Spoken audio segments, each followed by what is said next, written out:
This is my assignment on contemporary issues in sport.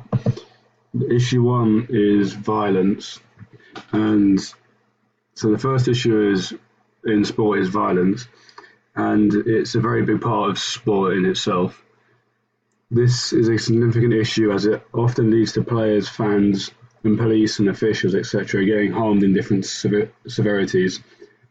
Violence is behaviour involving physical force intended to hurt, damage, or kill someone or something.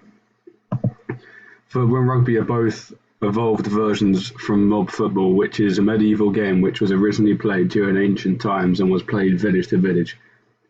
The culture of this sport was naturally very aggressive, and most of the people who played it had one main goal that they felt like they had to achieve: to harm others. The main problem with this sport was that there was no organisation whatsoever. It was a free-for-all with no teams, unlimited players, no rules, and overall no point of the game. It was also a sport known to be played by lower-class people. Then, from this game, became football and rugby in different sports which we know today. In both these sports, there can be violence, particularly in football.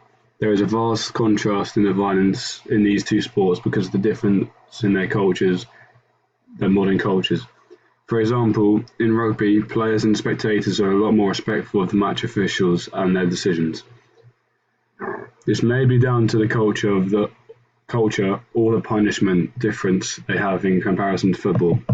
In rugby, players are sent off straight away for any mark of bad behaviour or language towards a player, of either their own team or opposition, or even the match officials. This can lead to bans for a number of games, and the severity of the ban will be decided by the governing bodies of rugby depending on the offence.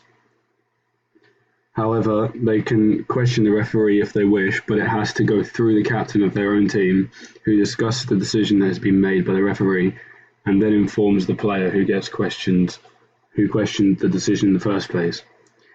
Rugby also have a sin bin that a player goes to for 10 minutes if they commit an offence worthy of a yellow card. On the other hand, in football, the culture of this sport is a lot more short-tempered in the way that it doesn't take much to frustrate a player. The rules in the professional match slightly differ to those of the non-league matches. In professional football, players can get away with little things that they take on the chin and carry on with their games, such as committing a foul or cheating and only getting a yellow card for it, which means they get a warning from the match referee and a fine after the game, which is nothing in comparison to the astronomical wages that they receive. For example, players can receive a yellow card for intentionally diving to gain advantage, but to them it's worth the risk to gain the advantage, because if they don't get a yellow card, which aren't given out as often as they should be for this offence, as they do not mind paying what to them is pocket money. However, in non-league football, a yellow card is a fine, as well as being sent to the sin bin for 10 minutes for adults and 8 minutes for youth football. The sin bin is a good idea since it has made non-league football a lot more disciplined game, and therefore more competitive because players know the punishments that can affect their whole team and not just them. It's a good idea that there is even a sin bin for youth football because it means that players learn the boundaries of the sport itself from a young age. Violence is an extremely common occurrence, particularly in rival matches where the stake is high, such as the cup final. One of the main factors of violence is the spectators. There have been many riots involving football fans over the years. One major one with severe consequences was in 2000, where the England football team and fans were banned from going to the next Euros due to riots in the streets of Brussels, where they caused chaos by ridiculous acts such as throwing chairs at people across the street and seriously injuring people, leaving them fighting for their life. This affected the whole of England as it gave them a bad reputation and stereotype. In particular, the England football team were affected as they weren't allowed to compete in the next Euros due to the idiocy and selfishness of their fans in the previous Euros. It also majorly affected the friends and family of the 500 England fans that were arrested before the clash against Germany, where they had won for the first time since 1966. The riot all started due to a small group of English fans starting an argument with the German fans due to the history of those two nations have with each other, which is also famously known across the world. The reasons for this spectator violence in football is plenty of different reasons behind it.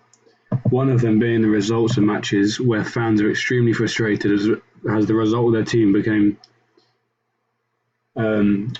they've caused them to become very hostile, aggressive, where they just want to harm people, whether that be opposing fans or even their own in some cases.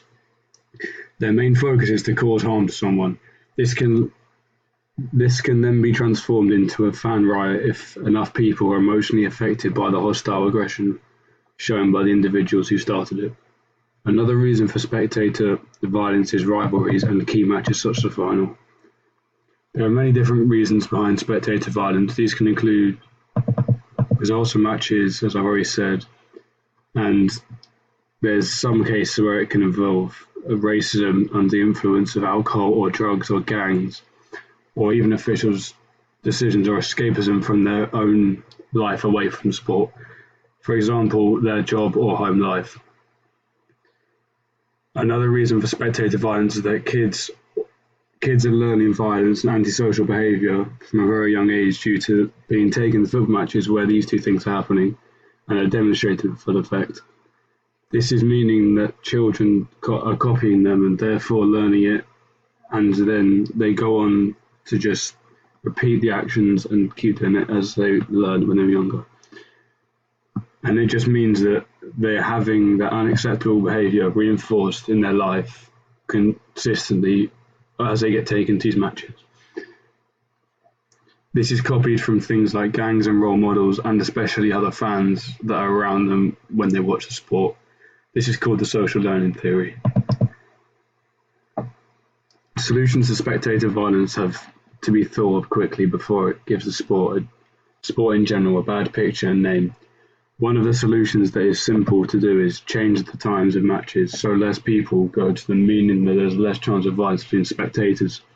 For example, they can make the matches on a weekday because less people are likely to go to the match as they're not available due to work. Another way to prevent spectator violence is to have away fans escorted to and from the stadium by police to restrict them from going and causing chaos. There are many other ways of doing this, for example, having plenty of CCTV around the stadium as well as stewards scattered around the stadium and more police presence. Also, the punishment for spectator violence needs to be severely worsened because the police just note it down on their criminal record. For example, they could lay down a short prison sentence for it, and if the crime was repeated, they can make it longer every single time.